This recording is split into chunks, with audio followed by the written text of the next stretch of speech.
Hello beautiful people and welcome back to another Cozy Core video. Today I am looking not like a mess for once because it is my birthday. So I'm turning 20 and I have split all of my observations, I guess, into parts.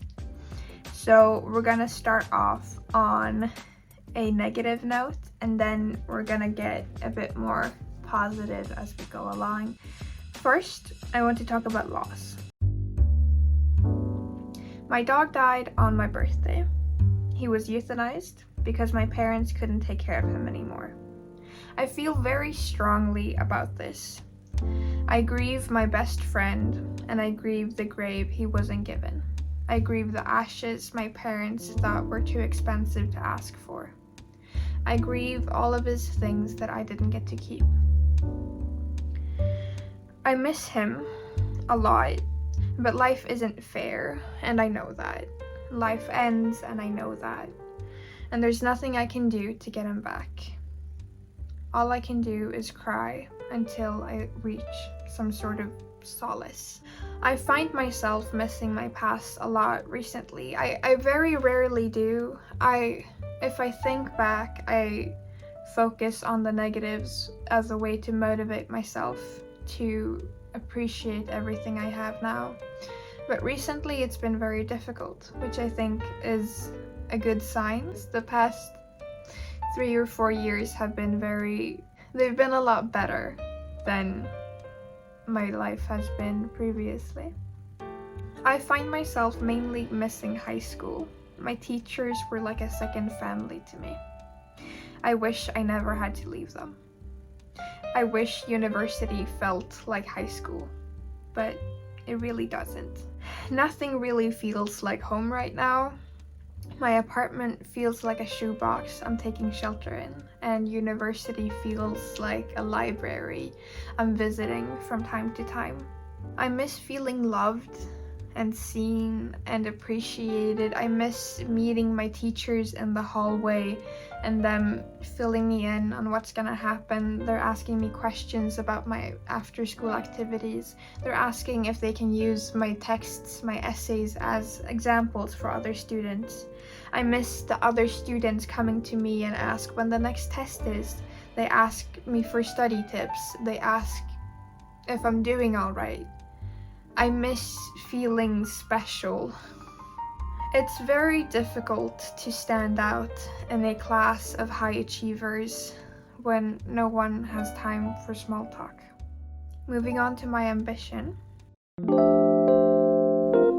I still remember the first time I got a B. It was in 6th grade biology, and I cried so much, not because I was disappointed necessarily or angry or scared of what was gonna happen. I was just so confused.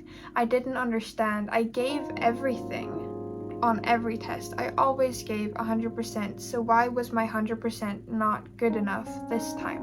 The problem was just that I misunderstood one of the questions.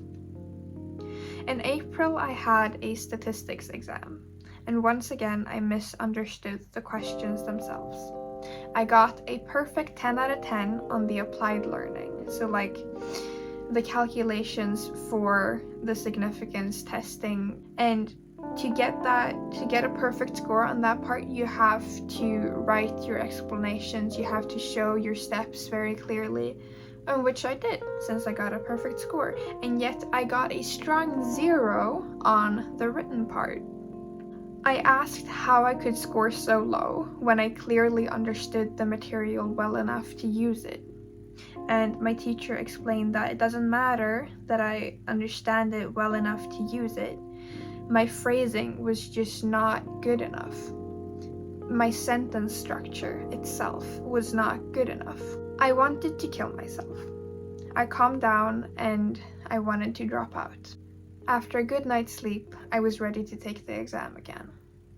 But those awful, horrible feelings still lingered. I hated every moment of studying for that retake because I was furious that I wasn't good enough. just purely based on technicality. No one else I knew in my class had to retake that exam.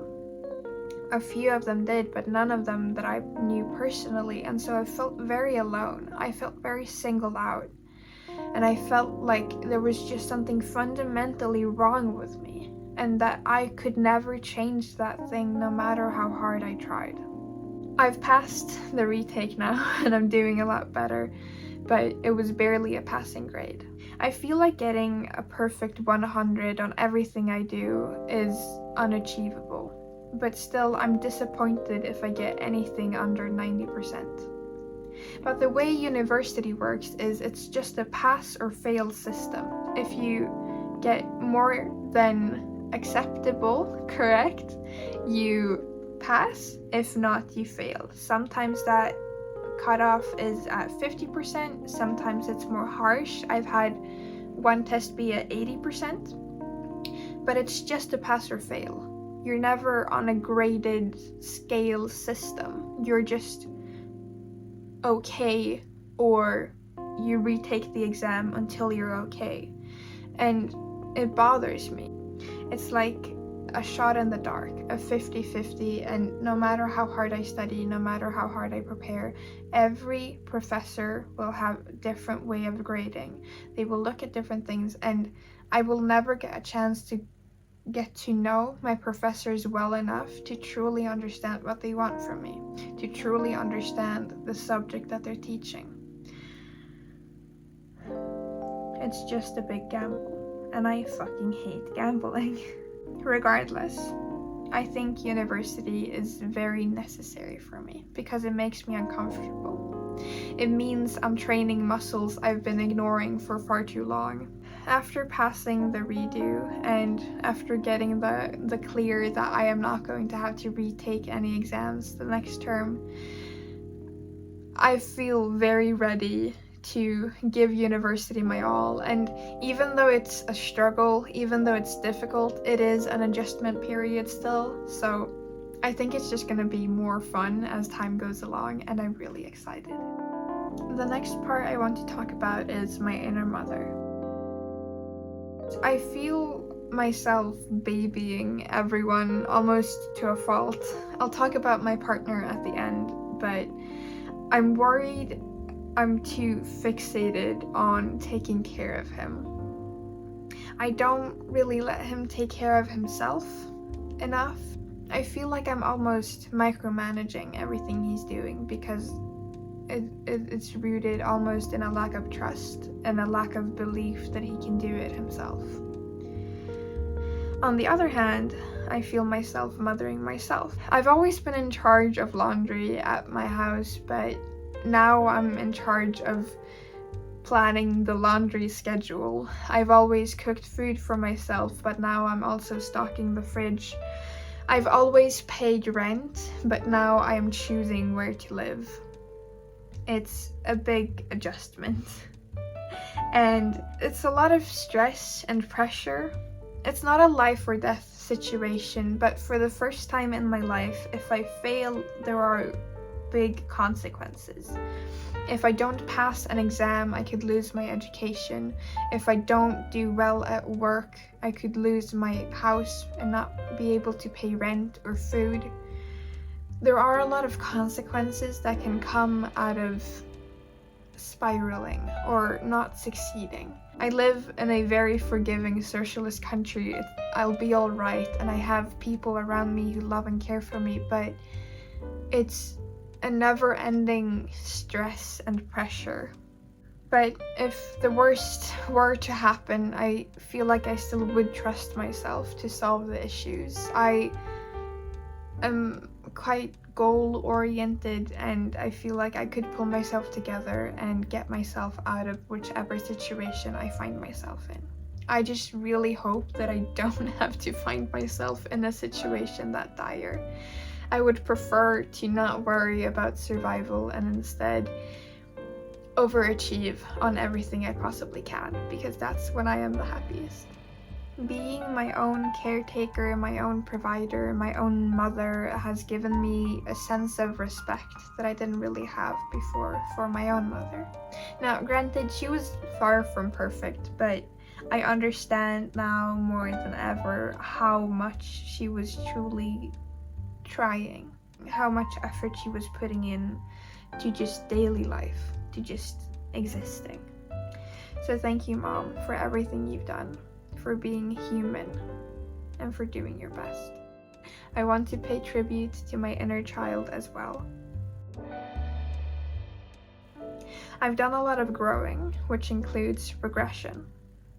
I don't talk about it on the internet because the internet is full of mean people who, as soon as they hear regression, imagine pedophiles in diapers. But age regression at its core is a healthy coping mechanism where you let yourself reconnect with your inner child. And it's so tied to trauma that I feel like we should focus on the people who use age regression to cope instead of use age regression to sexualize children in a more socially acceptable way. Still not socially acceptable. I'm not excusing pedophilia whatsoever. I'm not saying that pedophiles don't exist and don't use age regression as an excuse to do what they do. But I would like to separate actual coping mechanism age regression from what pedophiles are doing. What I do is I've let myself enjoy things that my parents said were too sexual, which includes Glitter Force, the anime, and My Little Pony. Why were they sexual? I am not sure, but my parents are special. I've shown a lot of respect to my inner child by giving my plushies a very large part in my apartment. When I was a kid, I was so scared that one day I would grow up and not have them anymore. They were my best friends. I had a really hard time making friends as a kid, and I had my plushies, and I loved them and I cherished them with all of my heart. And my dad, he hated them, and he would say that one day you have to get rid of them, and I believed him. I thought that one day I'm gonna grow up and I'm gonna hate them. And I want to show my inner child that that's not gonna happen. I get to love them as long as I want. They get to play a big part in my life for as long as I want to have them. And so to have this space where I get to preserve all of the plushies that I did manage to keep, and I brought them with me when I moved, it's so comforting to me, and it's so reassuring, and it's so healing. I appreciate that I have this space so very much. Do I feel ridiculous hugging my almost 60 plushies when I go to bed as a 20-year-old woman?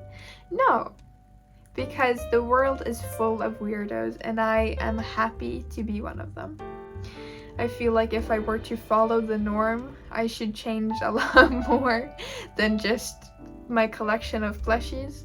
And if I were to do that, and if I were to force myself to fit this stereotype of a norm, I would be miserable. So I would much rather be happy and let myself heal the way I feel comfortable. I like to talk about my sociability. I've always been very antisocial, and now more than ever, for lack of trying and caring. University puts a lot of expectations on you. We get so much work to do, and I love doing schoolwork, so I will happily prioritize school over anything else. And instead of shaming myself, calling myself unhealthy or shut-in or whatever, I have been calling myself femcel a lot recently as a joke, but it's loving. Instead of shaming myself for being antisocial, I remind myself that I just have lower needs for social stimulation, and that's okay. I have coworkers, I have the people at university, and I have my boyfriend, and I have my internet friends, and that's enough. Just because the people in my university are going out drinking and partying doesn't mean I have to. Just because the people I see online and on Instagram have the most amazing friendships, and just because my old friends from high school and grade school are going on these amazing trips to Japan and America and everywhere else doesn't mean I have to. It doesn't mean I have to find 6 friends who want to tour the world with me, because that wouldn't make me happy. Just because they're happy in a different way than I am doesn't mean I'm happy in the wrong way. And I'm trying to just remind myself that it's okay to be antisocial. My sexuality. If you've seen my video on the heiress, you'd know what I'm gonna talk about, but stick around, I have new thoughts. And also, don't watch that video. It looks like garbage. I don't know why. It's like, anytime I export a video from my editing software, it just pulls up the exposure really high. And that video, since I lost the original video files, I had to use a version of the video that was already saved a couple times, so the exposure was just absolutely horrendous, and I apologize. Moving on. Growing up, I was taught men only care about sex. Love is a myth and sex is reality. No matter how much I want to dream of romanticism, it is just that, a fantasy.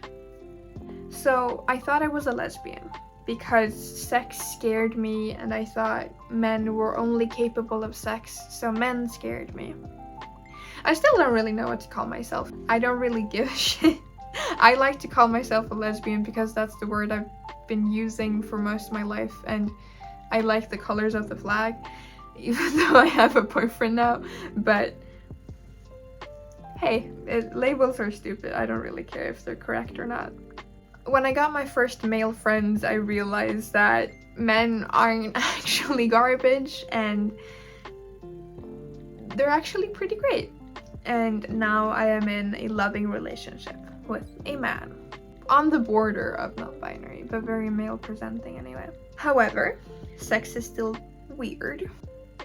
As a concept, sex is really disgusting to me, and so I've just always accepted that I'm just a really horny asexual. However, this is difficult to handle in relationships because my partners tend to see horniness as something you need to do something about. It's like a need that needs to be satisfied. Like you eat if you're hungry, you do sexual things if you have sexual feelings. I don't need it to continue. I don't need it to go anywhere. I get uncomfortable if it goes anywhere, and I get bored if it goes on for too long. And I have been offered more a few times now, and it's been great, but I don't really like to bring it up with my partners because it's just like, it feels like a little secret that it's like a once in a blue moon. It's like one day I get to do something sexual and then we never talk about it again because it's criminal, it's repulsive, it's disgusting. At the moment, I love it. At the moment, I do anything I want, but any other day, it never happened. It might have to do with religious stigmas around sex. It might have to do with internalized shame. It might have to do with just that I've lived my whole life saying I am asexual and I'm doing sexual things, and I'm just not comfortable with that shift yet. I don't really know, but I don't feel like it's something I have to work on yet because it's not really bothering me, and as far as I know, it's not bothering my partner.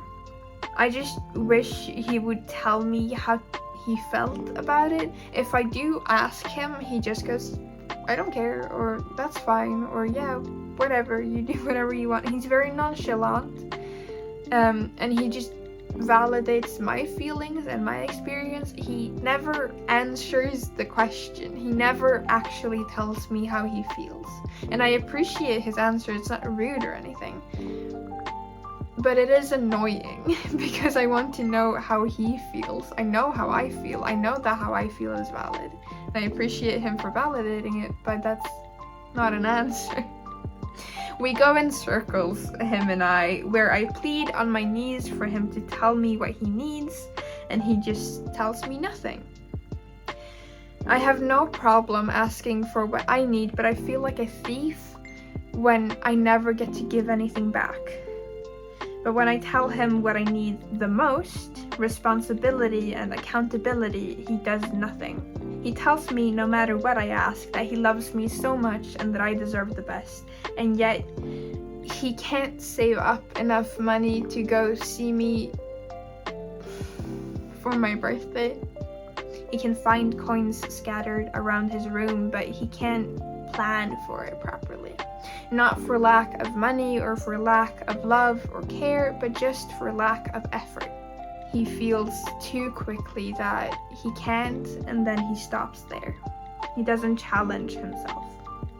And I love this man, and he loves me, but my God, he has to learn to take care of himself for the relationship to work. I am committed to him. I am willing to die on any hill defending my relationship with him. But I just hope that the future is brighter than it's looking right now.